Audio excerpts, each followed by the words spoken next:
आप सुन रहे हैं लाइट मोमेंट्स विद रूबिस्निता।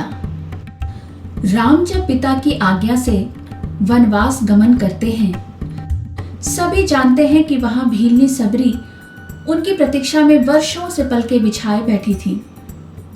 जब राम सबरी के द्वारे पहुंचे तो भीलनी की खुशियों का ठिकाना न रहा।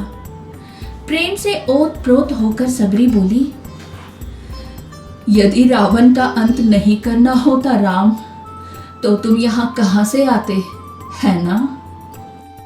राम ने गंभीर होते हुए कहा, भ्रम में ना पड़ो अम्मा। राम क्या रावण का वध करने आया है? छी! अरे रावण का वध तो लक्ष्मण अपने पैर से बाण चलाकर भी कर सकता है।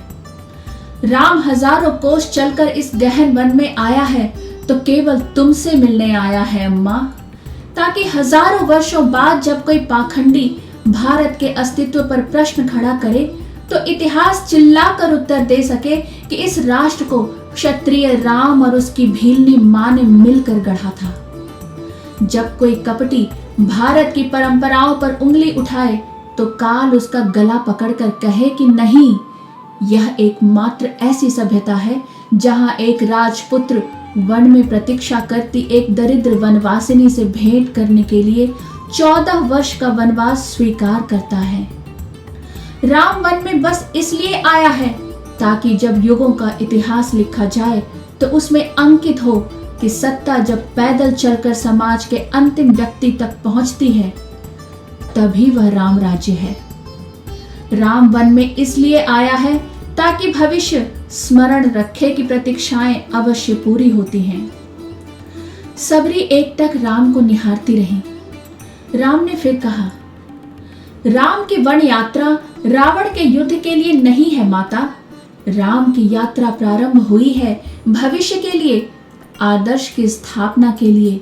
राम आया है ताकि भारत को बता सके कि अन्याय का अंत करना ही धर्म है। राम आया है ताकि युगों को सीख दे सके कि विदेश में बैठे शत्रु की समाप्ति के लिए आवश्यक है कि पहले देश में बैठी उसकी समर्थक शूर्पणखाओं की नाक काटी जाए और खर दूषणों का घमंड तोड़ा जाए। और राम आया है ताकि युगों को बता सके कि रावणों से युद्ध केवल राम की शक्ति से नहीं बल्कि वन में बैठी सबरी के आशीर्वाद से जीते जाते हैं। सबरी की आंखों में जल भर आया था। उसने बात बदलकर कहा, कंद खाओगे राम? राम मुस्कुराए और कहा, बिना खाए जाऊंगा भी नहीं अम्मा। सबरी अपनी कुटिया से झपोली में कंद ले आई और राम के समक्ष रख दिया। राम और लक्ष्मण जब खाने लगे तो सबरी ने कहा, मीठे हैं न प्रभु? यहां आकर मीठे और खट्टे का भेद भूल गया हूं अम्मा। बस इतना समझ रहा हूं कि यही अमृत है। सबरी मुस्कुराई और बोली, सचमुच तुम मर्यादा पुरुषोत्तम हो राम। गुरुदेव ने ठीक ही कहा था।